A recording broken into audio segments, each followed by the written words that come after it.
Miarabanao mpijery sy mpanaraka amin'ny fampahalalam-baovao eto amin'ny Lieu Défi Madagasikara ary manasanao anaraka izany hatramin'ny farany. Vaovaon'ny politika avy hatrany isan-tarantsika ny fampahalalam-baovao. Mbola mitohy ny tolona hoy ireo kandida araora amin'ny fanampampanazavana. Dioviny lisy mpifidianana atsangano cour électorale spéciale tsara amin'ny fifidianana amin'ny toeran'ny ACC ovao ny CENI ary ejao ny fiandrianam-pirenena. Ireo FDB ireo nambaran'ny kandida Ajo Andriana Narvelo nandritry ny hetsika an-dalambe nataon'ny vondron'ny kandida androany. Niainga teny am-Pefilo ny hetsika ary nahazo ny andavamamba iny.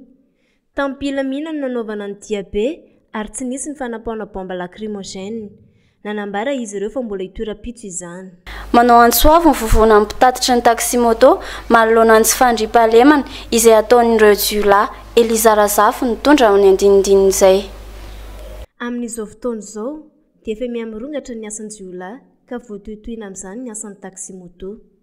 Ka nanao antsoavo ny vovona mpitatitra ny taxi-moto eto Madagasikara na ny VMTM hihiditra ao anatin'ny sehatra ara-dalàna mba ahafana mampafantatra sy manavaka ny tena hoe mpisehatra ara-dalàna tokoa sy mpisehatra madio ao anatin'ny asan'ny taxi-moto. Manoloana ny tsy fandriam-pahalemana manentan'ireo mpanjifa izy ireo fa izay olona manao gilet sy mitondra karatra ny moto ihany no azo andehanana mba hialana amin'ny fisolokiana. Tato anaty fotoana vitsivitsy izay dia mbola lasa nisy indray ary nirongatra ny asan'ny jiolahy ary voatonontonona tamin'izany ny asan'ny taxi-moto ary anisany anaovana antsoavo mandrakariva hoe midira ao anatin'ny sehatry ny ara-dalàna mba ahafahana mampafantatra sy manavaka ny tena hoe mpisehatra ao ara-dalàna tokoa, mpisehatra madio ao anatin'ny asan'ny taxi-moto. Ka ny tanàna ihany koa ny mpanjifa izany eto hoe izay olona manana ny gilet sy ny karatra taxi-moto ihany andehanana. Efa mandroso tokoa ny asan'ny taxi-moto, matoa izany navoaka ny gilet ohatra zao no ekenara-panjakana ireny gilet ireny. Teo ihany koa ny badge izay badge efa tampomena avy any amin'ny tompona andraikitra izany momba ny filaminana. Indrindra ato anatin'ny faritra izay nametraka ireny badge ireny ny antony dia mba hisorohana ny resaka insécurité. Vaovaon'ny fahasalamana kosa no anohizantsika ny fampahalalam-baovao. Nankalazaina androany ny andro maneran-tany ho an'ny fandram-piterahana araora ny fanazavana. 7 isanjaton'ny vehivavy no manaraka ny fandrindrana ny fiainam-pianakaviana raha toa ka latsaka izany ny teo aloha. Tantsona ny atrarana izany hatramin'ny 9 isanjato. Maro ireo mpiara-mombinantoka izay miara-miasa sy mifanomentanana amin'ny ministera. Ohatratra ny tanjona 9 isanjaton'ny vehivavy anarika procré izany hoe afaka miteraka dia tokony hatratra 9 isanjaton'izy ireo tokony hanaraka fomba fandrindrana ny fiainam-pianakaviana. Iny tanjona iny dia 2030 eraka izao tontolo izao. Any Madagasikara tamin'izay fotoana izay dia nisy ny fanapahan-kevitra niraisina tamin'izany hoe enjehana amin'ny fin 2023 dia tanjona.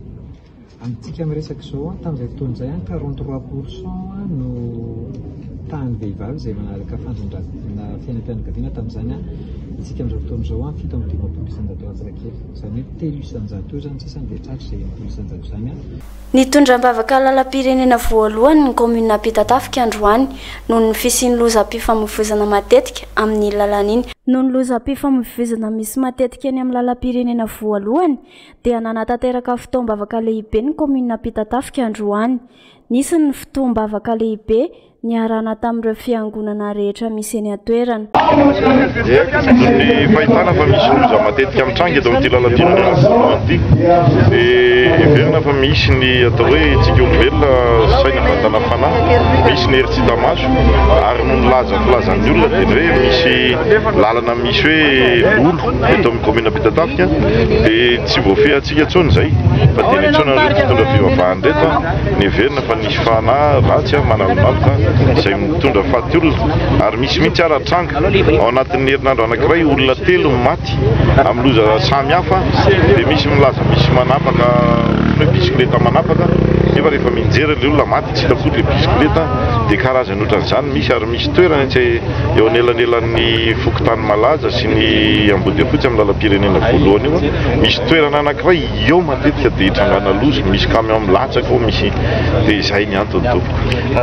fiainana andavanandro amponina kosa mikaikaika ireo mpiasa madinika fa misy akony ratsy amin'ny fitadavan'izy ireo ny fiakaran'ny vidim-piainana ary ao ara ny fanampanazavana.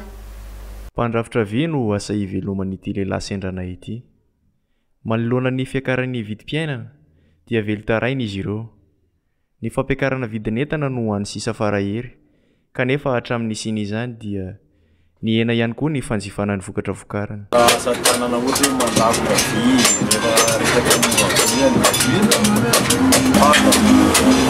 veta sio ireo zavatra vita mividy rehefa miankina rehefa ohatra any amin'ny efapolo taona tena samy karazany be zany Isany asa fivelomanareo? Merta ihany satria eo amin'ilay ohatra hoe resaka firemany zany moramora ny fireny lasa mitangana ohatra hoe any amin'ilay ohatra hoe lasanty zao miakatra dia lasa miakatra tsy vidina ny akoho kanefa vy tokony zavatra alaina morana ohatra ny sisiny any mandrapatonga ety izy plisy fireny plisy miakatra ihany ny masokarena. Dia izay ihany koa raha no antsika mamarana amin'ny fampahalalam-baovao ankasitrahana ianao tsy nisaraka taminay hatramin'ny farany. Veloma tompoko.